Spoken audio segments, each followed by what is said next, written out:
because you have the talk after? Yeah. Oh, no? Yeah, I'm the second one. Okay, yeah, sure. Can you go? Hi all. Yeah, it's working. Perfect. So I am Alex. I'm integration lead at Kleros. Kleros is a decentralized dispute resolution protocol. And today I'm going to talk about Futarchy on Ethereum. I'm going to deep dive into the concept of Futarchy, and I'm going also to share some practical learnings about what we have experimented with the Kleros DAO. So let's get into it. First of all, Futarchy is an old concept. It was introduced more than 25 years ago in 2000 by Robin Hanson. Robin Hanson is a professor in George Mason University, and he introduced this concept of Futarchy with this paper called basically Futarchy Vote Values but Bet Beliefs. In this paper, Robin Hanson described a new form of government. In this government, basically, you have the democratic process that is like any big democracy with elected representatives. This is the vote values part. It's still really important to keep in mind that Futarchy is not prediction market on everything. The vote values part is really important to give the long-term vision and the big goals. But in order to implement basically this policy and achieve specific goals, the how part is done by market traders. And this is the bet beliefs that is leveraging prediction markets and conditional markets. So let's dive into it with a theoretical example of government Futarchy as it was described by Robin Hanson in his paper. So the vote on values part, you have, as I said, some representatives that were elected, and they try to basically maximize the wealth of their nation, and they choose a metric. They choose what metric? They choose GDP per capita. Why do they choose this metric?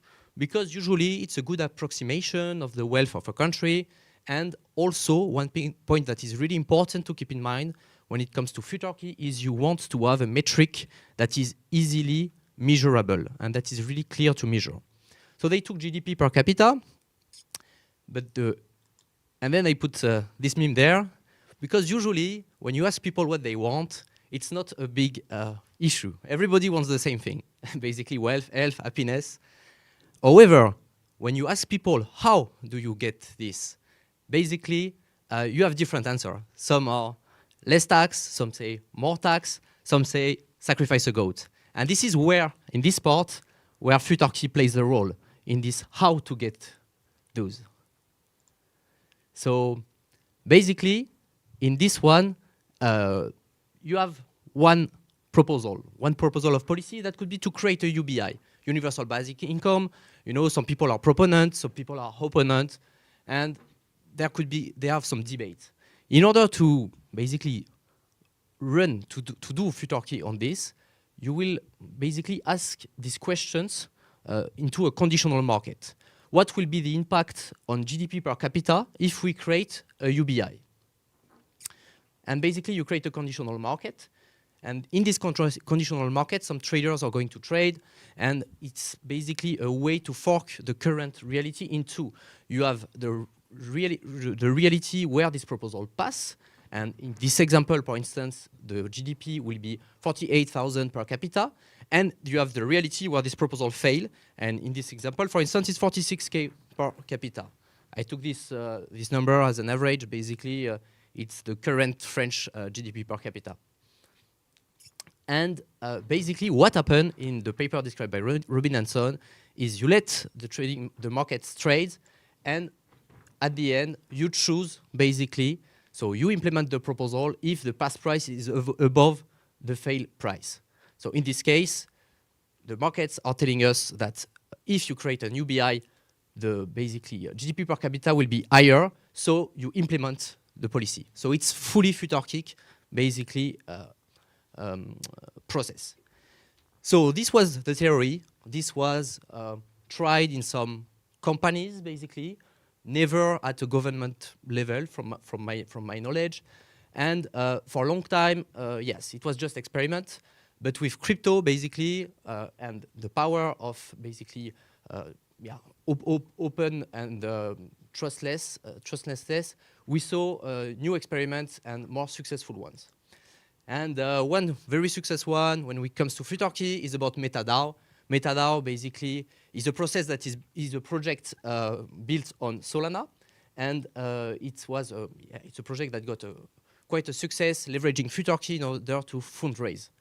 And it's interesting because even a media like Bankless, that is quite Ethereum aligned and pro-Ethereum, invites MetaDAO in order to talk about Futarchy.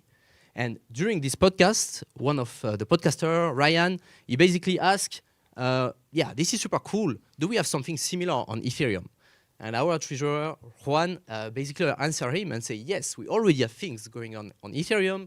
We have basically Futarchy for DAOs, in Gnosis DAO, for instance. But we also have Futarchy in Velora DAO, that is the Paraswap DAO that has rebranded recently, and also in Kleros. And I will go a bit more in details about Kleros one. All of these DAOs are doing Futarchy thanks to a project that is called Futarchy.fi. And Robin Hanson is the chief scientist of this project. It's using basically Seer as an infrastructure layer for prediction market, and Kleros as its oracle. So let's better understand what is it. So I put it in the title. It might look a bit complicated, but at the end, it's quite simple. So for DAOs, we are talking about price-based advisory Futarchy. So I will explain a bit more in details why. So first of all, price-based. Why is it price-based? It's because the metrics we are taking is the token price. Why the token price? Because it's, again, easily to measure. You can it's also reflecting most of the time the strength of a project. If you have a token of a project, you want the price to go up, but you also want the project to succeed. It's like the token has some specific tokenomics, and the more the project is used, the higher the price goes, usually. So it's a good metric, it's a good proxy. And then proposal. If you are a bit into DAOs, you know that we have some proposal. It's called improvement proposal. In the case of Kleros, it's a Kleros improvement proposal. For example, here it's the 86. I don't go in the details of this specific proposal, but just to illustrate the thing. And we do exactly the same thing. We run a conditional market. What will be the impact on PNK price if we pass this specific proposal? And in this case, basically, we are going to trade on the traders are trading, and you get a price, a yes PNK price if the proposal pass, and you get a no PNK price if the proposal fail. And the big, as you can see here, the yes price is above the fail price. And the big difference here is, that's why we talk about advisory Futarchy.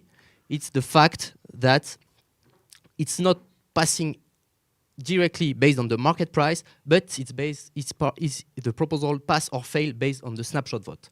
And that's a way to basically, as it say, advisory. It's just here to give extra information to the voter. And at the end, the one that keep the power are the token holder, and they still can vote in the snapshots. And here is two screenshots illustrating this. So on the right, you can see basically the screenshot from Futarchy.fi, where you have the yes price trading above the no price. And you can see the snapshot from Kleros, where the vote basically was casted by the holders of the token. So let's go now a bit into more details about the learnings from Kleros DAO. So the three learnings that we got. So the first one is about providing governance signals.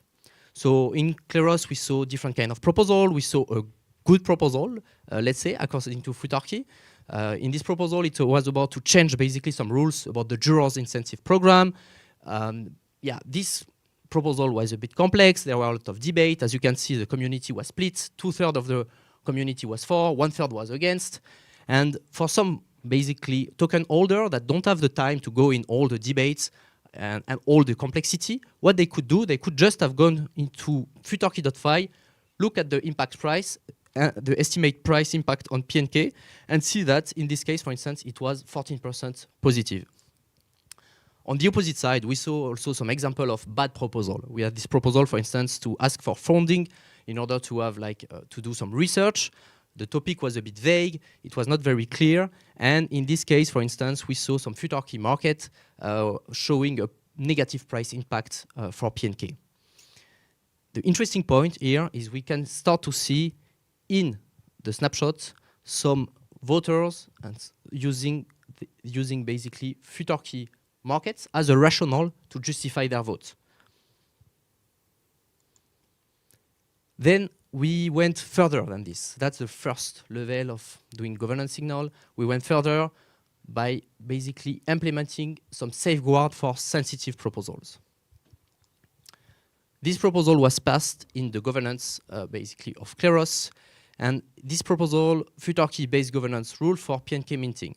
So minting a new token of a project usually is quite sensitive. Why? Because you are diluting basically the value of the existing token.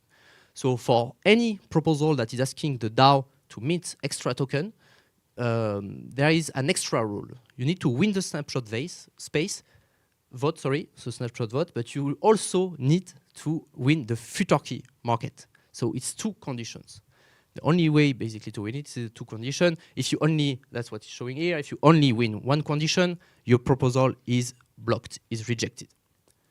And we saw this with a proposal of a minting proposal that happened in Kleros. Basically, we saw that there was a lot of trading on those markets, as you can see here. Why? Because you had some people that were basically conditionally selling their PNK. They were saying, if this proposal passes, I want to be out. And by doing this, basically, they were maintaining the no PNK price above the yes PNK price, as you can see here. So yeah, this is an extra mechanism in order to protect basically for specific sensitive proposals. The last point is about integrating with governance tool. We learned that basically the voters are used to some specific tools like Snapshot, for instance. That's why we integrate with Snapshot in order to have directly the price of those markets integrated in a plugin. So most of the voters, they don't go in details in the forum, they just look at the snapshot proposal, and here they have directly this extra information from the Futarchy.fi market that are there. And also recently there was this delegate Futarchist.eth, that is a delegate where you can basically delegate your PNK, and what you know is this delegate is going to vote according to Futarchy.fi signals. So it's a good way basically to deal with one of the big problems in DAOs, that is voter apathy. Most of the time, you know, you delegate your token to a specific delegate and the guy sometimes doesn't vote, or there are some problems. In this case, you're sure that this delegate is going to vote for maximizing the price of the underlying token. So there are these three main concrete learning we learned from the past, basically. And now, if we look a bit more at the future, where we are going and what we want to do, we launched recently a new platform that is called Kleros Foresight, basically. And it's a platform that is leveraging an ID from Vitalik, that is the distilled human judgment concept. So it's an ID from 2025. You can have a look in his article, AI as the engine, human as a steering wheel. I don't have the time here to go too much into details, but thanks to this platform, you will be able to do distilled human judgment. That's why Vitalik recently retweeted one of our posts introducing this platform. The things to keep in mind is that this platform could be used for a lot of different use cases. One of the use cases that you can leverage this platform for, it's KPI-based Futarchy. If you remember from the beginning, you need a specific metric. The specific metric was, the token price. But when you think about it, when you are a DAO, for instance, you want to grow an ecosystem. In order to grow this ecosystem, you want, for instance, if you are a DeFi DAO, you want to maximize the TVL that one specific project will achieve if you give him a grant. And that's perfectly what you need for basically a prediction, for Futarchy and for KPI-based Futarchy. So basically, you ask the question, if this project gets a grant, what will be its CVL? And thanks to this platform, we will be able to do things like this. And if you stay tuned, you will see some example coming from us in the future. So thank you for your attention. Yeah, I hope it's clear a bit more about what is Futarchy and how it can be used for your DAO, with like some concrete examples of what we can do now and also what we could do in the future. So thank you all. And if you have questions, let me know.